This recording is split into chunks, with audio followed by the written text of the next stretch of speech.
Bonjour, aujourd'hui nous allons nous intéresser aux isotopes. Alors pour ce faire, on va considérer trois noyaux d'atomes. Le premier est constitué d'un seul proton, le deuxième d'un proton et d'un neutron, et de deux neutrons et d'un proton pour le troisième. Alors nous voyons que le point commun de ces trois noyaux, c'est le nombre de protons qui est égal à 1, c'est-à-dire que le numéro atomique Z vaut 1. Si on regarde dans une classification périodique, l'élément qui correspond à un numéro atomique égal à 1, c'est l'hydrogène, symbole grand H. On peut donc écrire la notation X à Z de ces trois atomes, donc même symbole chimique, H, tous les trois numéros atomiques 1, et enfin ici le nombre de nucléons, grand A, nombre de masse, pour 1, 2 ici, et enfin 3 dans ce cas-là.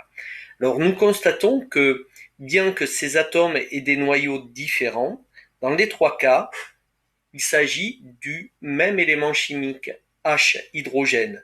Donc ce sont des noyaux d'atomes que l'on appelle des isotopes.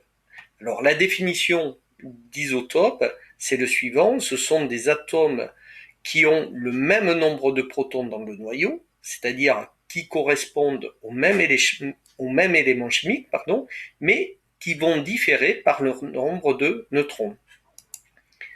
Exemple, voici trois noyaux d'atomes, donc on va déterminer la composition de chacun d'entre eux. Donc le premier, on trouve 4 protons et 5 neutrons. Donc la notation sera X94. Nous chercherons tout à l'heure quel élément chimique correspond lorsque Z vaut 4. Le deuxième, on voit qu'il y a également 4 protons mais 4 neutrons. Donc notation X84. Et enfin le dernier, 5 protons et 4 neutrons, donc la notation X95.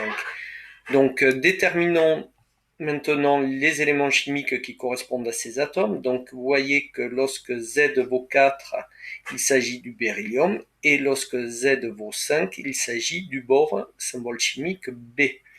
Donc on peut écrire les notations X à Z de ces trois atomes, et nous constatons que deux d'entre eux sont des isotopes, ces deux-là. En effet, ils correspondent au même élément chimique, c'est-à-dire qu'ils ont le même numéro atomique, le même symbole chimique, et ils vont différer par leur nombre de neutrons. 5 pour celui-ci, 4 pour celui-là.